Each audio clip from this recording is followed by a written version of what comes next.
해불정 열애밀 인수중료의 제보살만행 수능엄경 제1권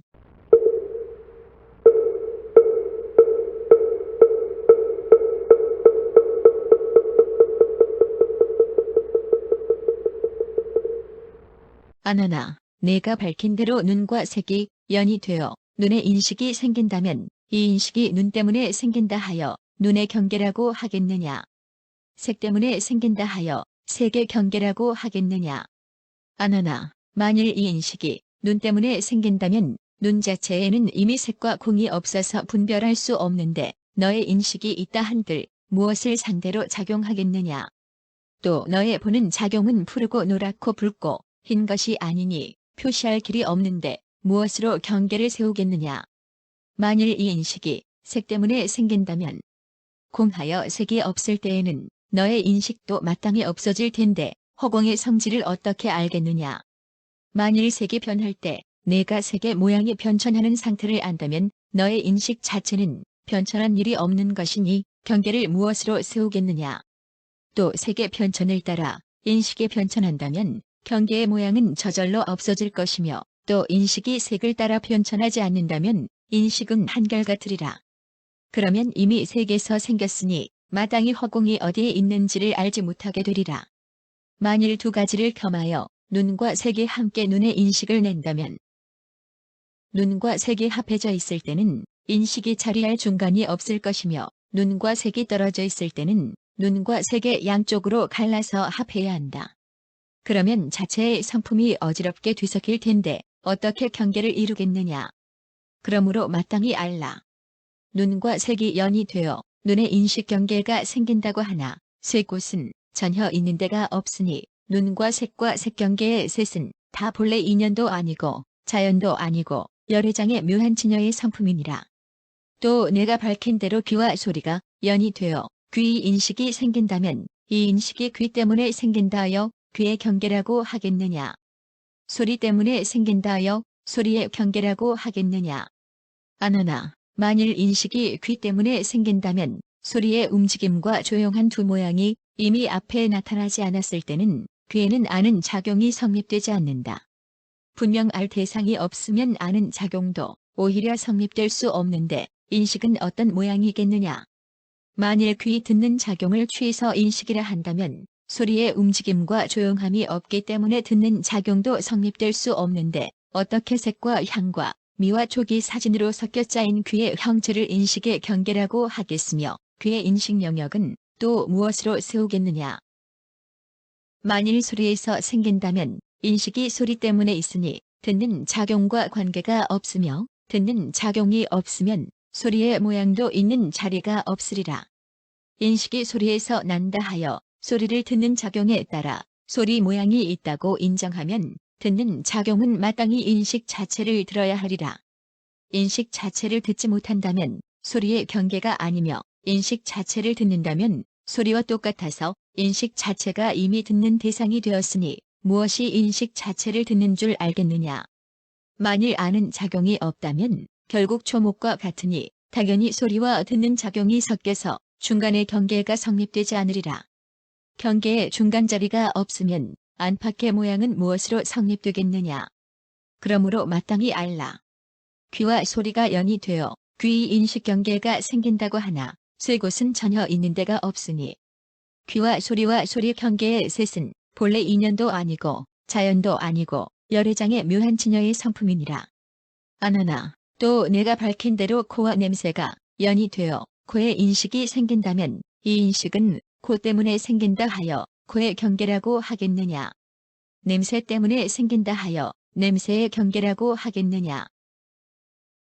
안하나 만일 이 인식이 코 때문에 생긴다면 너는 마음속에 무엇을 코라고 생각하느냐. 쌍손톱 모양의 살덩어리를 코라고 생각하느냐. 냄새를 맡아서 동요하는 성질을 코라고 생각하느냐.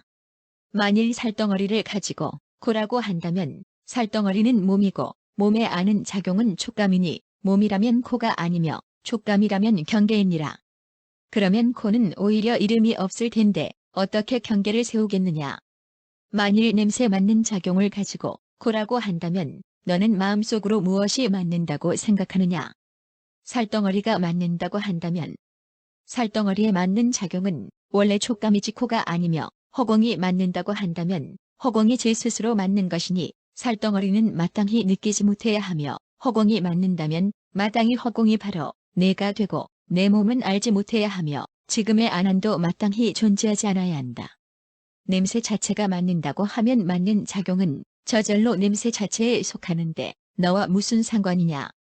만일 향냄새와 주한냄새가 분명 내 코에서 난다면 저 향내와 구린내의 두 가지 흐르는 기운은 이란나무와 전단나무에서 생기지 않으리라. 이 두 나무가 없는 데서 너는 스스로 코를 맡아보아라. 향내가 나느냐? 구린내가 나느냐? 구린내라면 향내가 아니며 향내라면 분명 구린내가 아니다. 만일 향내와 구린내를 둘 다 맡는다면 너 한 사람에게 마땅히 두 코가 있어야 하고 또 나에게 돌을 물을 때도 두 안이 있어야 하니 어느 쪽을 내 몸이라고 하겠느냐.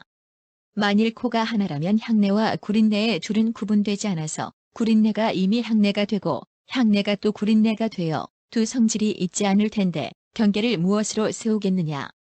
만일 인식이 냄새 때문에 생긴다면 인식은 냄새 때문에 있으니 마치 눈에 보는 작용이 있으나 제 눈을 볼 수 없듯이 냄새 때문에 인식이 있으므로 마땅히 냄새를 맡지 못해야 하리라. 인식이 냄새를 안다면 냄새에서 생긴 것이 아니며 냄새를 알지 못한다면 인식이 아니니라. 냄새가 맡는 작용을 근거로 있지 않다면 냄새의 경계는 성립되지 않으며 인식이 냄새를 알지 못한다면 인식의 경계는 냄새에서 건립되지 않는다. 이미 중간이 없고 안의 감관과 밖의 경계가 성립되지 않으니 저 온갖 맡는 성질은 마침내 허망하리라. 그러므로 마땅히 알라. 코와 냄새가 연이 되어 코의 인식 경계가 생긴다고 하나 쇠 곳은 전혀 있는 데가 없으니 코와 냄새와 냄새 경계의 셋은 다 본래 인연도 아니고 자연도 아니고 열애장의 묘한 치녀의 성품이니라. 아나나 또 내가 밝힌 대로 혀와 맛이 인연이 되어 혀의 인식이 생긴다면 이 인식은 혀 때문에 생긴다 하여 혀의 경계라고 하겠느냐. 맛 때문에 생긴다 하여 맛의 경계라고 하겠느냐. 아나나 만일 인식이 혀 때문에 생긴다면 세상의 감자와 오매와 황련과 석염과 세신과 생강과 계피들은 모두 맛이 없으리라. 너는 스스로 혀를 맛보아라. 단맛이냐 쓴맛이냐. 만일 혀의 성질이 쓰다면 무엇이 와서 혀를 맛보겠느냐. 혀는 스스로 맛보지 못하는데 무엇이 지각하겠느냐. 혀의 성질이 쓰지 않다면 맛은 저절로 생기지 않는데 어떻게 경계를 세우겠느냐. 만일 인식이 맛 때문에 생긴다면 인식 자체가 맛이 되리라. 그러면 혀의 감관이 스스로 맛보지 못함과 한 가지니 어찌 인식이 맛인지 맛 아닌지를 알겠느냐. 또 일체 맛은 한 물건에서만 생기지 않으니 맛이 이미 많이 생기므로 인식도 당연히 여러 채라야 하리라. 인식의 채가 만일 하나이며 채가 분명 맛에서 생긴다면 짠맛과 담담한 맛과 단맛과 신맛과 화합한 맛과 본래 가진 맛과 변하여 달라진 맛들은 똑같이 한 맛이 되어 분별이 없으리라. 이미 분별이 없다면 인식이라고 이름하지 못할 텐데 어떻게 또 혀와 맛의 인식 경계라고 하겠느냐. 그렇다고 허공이 너의 심식을 내지는 않았으리라. 혀와 맛의 화합으로 난다면 곧 이 가운데는 원래 제 성품이 없을 텐데 어떻게 경계가 생기겠느냐. 그러므로 마땅히 알라. 혀와 맛이 연이 되어 혀의 인식 경계가 생긴다고 하나 세 곳은 전혀 있는 데가 없으니 혀와 맛과 혀 경계의 셋은 다 본래 인연도 아니고 자연도 아니고 열애장의 묘한 치녀의 성품이니라. 아나나 또 내가 밝힌 대로 몸과 다음이 연이 되어 몸의 인식이 생긴다면 이 인식은 몸 때문에 생긴다 하여 몸의 경계라고 하겠느냐. 다음 때문에 생긴다 하여 다음의 경계라고 하겠느냐. 아나나 만일 인식이 몸 때문에 생긴다면 분명 합하고 때는 둘을 깨달아 아는 인연이 없으니 몸이 무엇을 알겠느냐. 만일 인식이 다음 때문에 생긴다면 분명 내 몸이 없는데 몸이 아닌 다른 무엇이 있어서 되고 땜을 알겠느냐. 아나나 물체는 다도 알지 못하고 몸이 아는 작용은 다음에 있으니 몸을 알리는 작용이 곧 다음이며 다음을 아는 작용이 곧 몸이다. 따라서 인식이 다음이면 몸이 아니며 인식이 몸이면 다음이 아니니 몸과 다음의 두 모양은 원래 처소가 없느니라. 또 다음이 몸과 합하면 곧 몸 자체의 성품이며 다음이 몸을 떠나면 바로 허공과 같은 모양이니 이렇게 안과 밖이 성립되지 않으면 중간의 인식이 어떻게 성립되겠느냐. 또 중간의 인식이 성립되지 않으면 안과 밖의 성질이 공하여 없으니 너의 인식이 생긴들 무엇으로 경계를 세우겠느냐. 그러므로 마땅히 알라. 몸과 다음이 연이 되어 몸의 인식 경계가 생긴다고 하나 세 곳은 전혀 있는 데가 없으니 몸과 다음과 몸 경계의 셋은 다 본래 인연도 아니고 자연도 아니고 열애장의 묘한 진여의 성품이니라. 아나나 또 내가 밝힌 대로 뜻과 법이 연이 되어 뜻의 인식이 생긴다면 이 인식은 뜻 때문에 생긴다 하여 뜻의 경계라고 하겠느냐. 법 때문에 생긴다 하여 법의 경계라고 하겠느냐. 아나나 만일 인식이 뜻 때문에 생긴다면 내 뜻 가운데 반드시 생각할 법이 있어야 너의 뜻을 밝히겠는데 만일 앞에 법이 없다면 뜻이 생길 곳이 없으며 인연을 떠나서는 형체가 없으니 인식이 무엇을 가지고 작용하겠느냐. 또 너의 식심이 온갖 사량과 요별을 겸한 성품과 더불어 같겠느냐 다르겠느냐. 뜻과 같다면 그대로 뜻이니 무엇이 생기겠으며 뜻과 다르다면 같지 않으니 마땅히 인식할 곳이 없어야 하리라. 만일 인식할 곳이 없다면 어떻게 뜻에서 생긴다고 하겠으며 만일 인식할 곳이 있다면 무엇이 인식을 낸 뜻이겠느냐. 같고 다름의 두 성질이 성립되지 않으면 경계를 어떻게 세우겠느냐. 만일 인식이 법 때문에 생긴다면 세상의 모든 법은 다섯 경계를 벗어나지 않으니 너는 색법과 성법과 향법과 미법과 촉법을 보아라.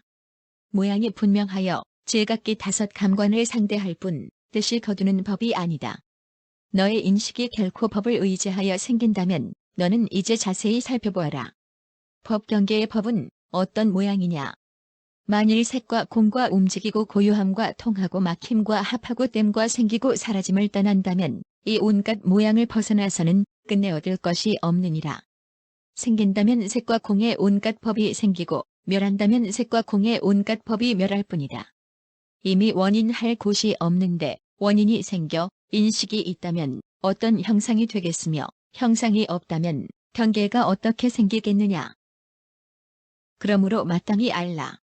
뜻과 법이 연이 되어 뜻의 인식 경계가 생긴다고 하나 세 곳은 전혀 있는 데가 없으니 뜻과 법과 뜻 경계의 셋은 다 본래 인연도 아니고 자연도 아니고 열애장의 묘한 진여의 성품이니라. 아나니 부처님께 아뢰었다. 세존이시여 열애께서는 항상 화합하는 인연을 말씀하실 때마다 일체 세상의 가지가지 변화는 다 사대의 화합으로 나타난다고 하셨습니다. 그런데 어째서 열애께서는 인연과 자연을 모두 물리치십니까? 저는 지금 그 뜻이 어디에 있는지를 모르오니 부디 가련하게 여기시고 중생들에게 희론법을 떠난 중도의 완전한 뜻을 열어보여 주옵소서. 이때 세존께서 아난에게 말씀하셨다. 내가 먼저 성문과 연각의 모든 소승법을 싫어하여 더없이 높은 깨달음을 열심히 구하려고 발심했기 때문에 나는 방금 너를 위해서 가장 뛰어난 법을 열어보여줬는데도 어째서 또 세상의 희론인 망상의 인연에 스스로 얽매이는 것이냐. 내가 비록 들은 지식이 많을지라도 마치 약을 말하는 사람이 바로 눈앞에 진실한 약이 있으나 분별할 수 없는 것과 같으니 열애는 참으로 가련하다고 말하는 것이다. 너는 이제 자세히 들어라. 나는 마땅히 너에게 분별하여 열어보일 뿐 아니라 미래의 대승을 닦는 사람들에게도 실상을 통달케 하리라. 그러자 아나는 말없이 부처님의 거룩한 뜻을 받들고자 하였다. 아나나, 내가 말한 대로 사대의 화합으로 세상에 가지가지 변화가 나타난다면 아나나, 만일 저 요소의 성질 자체가 화합이 아니라면 모든 요소와 섞여 어울릴 수 없음은 마치 허공이 모든 물체와 어울리지 않는 것과 같을 것이며 만일 화합하는 성질이라면 한 가지로 변화하여 시작과 끝을 서로 이루면서 생멸이 상속하여 났다가 죽고 죽었다가 나며 나고 나며 죽고 죽기를 마치 불덩어리가 쉴 새 없이 돌듯 반복하리라. 아나나, 또 마치 물이 얼음이 되었다가 얼음이 다시 물이 되듯 반복하느니라. 너는 흙의 성질을 보아라. 긁어서는 대지가 되고 가늘어서는 미진이 되었다가 에너진이 되느니라. 에너지는 저궁미한 물질의 가장자리를 7몫으로 쪼갠 것이며 다시 에너지를 쪼갠 것이 바로 완전한 허공의 성질이니라. 아너나 만일 이 에너를 쪼개어 허공이 된다면 마땅히 허공이 색상을 출생시킨다는 것도 알아야 한다. 너는 지금 화합한 까닭에 세상에 온갖 변화하는 모양이 출생하는가를 물었으니 너는 또 이 점을 생각해 보아라. 한 에너지는 얼마의 허공을 들여 화합해야만 생기겠느냐. 당연히 에너진이 합쳐서 에너진이 되지는 않으리라. 또 에너진을 쪼개어 허공이 되려면 얼마의 색상을 들여 합해야만 허공이 되겠느냐. 만일 색과 합할 때라면 색과 합했으니 허공이 아니며 만일 허공과 합할 때라면 허공과 합했으니 물질이 아니다. 색은 오히려 쪼갤 수 있겠으나 허공을 어떻게 합하겠느냐. 너는 원래 열애장 안에 성품이 색인 진실한 공과 성품이 공인 진실한 색이 본래 그대로 청정하여 법계에 두루 원만한 가운데 중생의 마음을 따라 각자의 아는 능력에 응하는 줄을 모르고 있느니라. 업을 쫓아 출현하는 것을 세상 사람들은 무지하여 인연과 자연의 본질로 잘못 알고 있느니라. 이것은 모두 인식하는 마음으로 분별하여 헤아리는 작용이니 단지 말만 있을 뿐 전혀 진실한 뜻이 없느니라. 아너나 불의 성질은 자체가 없으니 여러 인연에 의지하느라. 너는 성 안의 식전의 집들을 보아라. 밥을 지으려고 불을 지필 때 손에 불거울을 들고 햇빛에서 불을 피우고 있느니라. 아너나 이를 화합이라고 한다면 너와 나와 1250비구가 지금 화합하여 한 대중이 된 것과 같다. 대중으로는 비록 하나이지만 그 근본을 따져보면 각자의 몸이 따로 있으며 다들 태어난 씨족의 이름이 있으니 살이 부른 바라문족이고 우르빈 나는 가소파족이며 그리고 아나는 구담족이다. 아너나 만일 이 불의 성질이 화합 때문에 생긴다면 저 사람이 손에 거울을 잡고 해에서 불을 피울 때 이 불은 거울에서 나오겠느냐? 쑥에서 나오겠느냐? 해에서 오겠느냐? 아나나 만일 해에서 온다면 해가 스스로 내 손 안에 쑥을 태웠으니 해가 온 곳의 숲을들은 마땅히 불에 타야 한다. 만일 거울에서 나온다면 스스로 거울에서 나와 쑥을 태웠는데 어째서 거울은 녹지 않았느냐? 거울을 잡은 내 손도 오히려 뜨거운 기운이 없는데 어찌 거울이 녹겠느냐? 만일 쑥에서 생긴다면 무엇 때문에 해와 거울과 빛을 빌려 서로 접촉해야만 불이 생기겠느냐? 너는 또 자세히 살펴보아라. 거울은 손에 잡혀있고 해는 하늘에서 오며 쑥은 본래 땅에서 나는데 불은 어느 곳으로부터 와서 여기를 지나가겠느냐? 해와 거울은 서로 멀리 떨어져서 어울리지도 않고 합하지도 않으며 불빛이 온 곳 없이 저절로 있다고도 하지 못한다. 너는 오히려 열애장 안에 성품이 불인 진실한 공과 성품이 공인 진실한 불이 본래 그대로 청정하여 법계에 두루 원만한 가운데 중생의 마음을 따라 각자의 아는 능력에 응하는 줄을 모르고 있느니라. 아너나 마땅히 알라. 세상 사람이 한 곳에서 거울을 들고 불을 피우면 한 곳에 불이 생기고 법계에서 두루 거울을 들고 불을 피우면 세상 가득 불이 일어나서 세상을 가득 채울 텐데 어찌 따로 장소가 있겠느냐. 업을 쫓아서 출현하는 것을 세상 사람들은 무지하여 인연과 자연의 본질로 잘못 알고 있느니라. 이것은 다 이 인식하는 마음으로 분별하여 헤아리는 작용이니 단지 말만 있을 뿐 전혀 진실한 뜻이 없느니라. 아너나 물의 성질은 일정하지 않아서 흐르고 그침이 한결같지 않으니라. 저실라벌성의 선인 가비라와 선인 작가라와 발두마와 하살다와 같은 여러 뛰어난 환술사들이 달의 전기를 받아서 환술약을 만들 때 그들은 보름날 밤중에 구슬소반을 손에 들고 달 속에 물을 붓는다. 이 물은 구슬소반에서 나오겠느냐? 허공 가운데 저절로 있겠느냐? 달에서 나오겠느냐? 만일 달에서 나온다면 오히려 먼 곳인데도 구슬소반에서 물이 나올 수 있게 하였으니 거쳐온 숲과 나무들은 다 당연히 물을 토해서 흘려보내야 한다. 흐른다면 무엇 때문에 구슬소반에서 물이 나오기를 기다리겠으며 흐르지 않는다면 물이 달에서 흐르지 않음이 분명하다. 만일 구슬소반에서 나온다면 이 구슬소반에서는 마땅히 항상 물이 나와야 할 텐데 무엇 때문에 한밤중에 보름달을 기다려 물을 받겠느냐. 만일 허공에서 생긴다면 허공의 본질은 끝이 없으니 물도 마땅히 끝없이 흘러야 한다. 그러면 인간에서 하늘까지 모두 함께 물속에 잠길 텐데 어찌 물과 육지와 허공을 따로 행할 수 있겠느냐.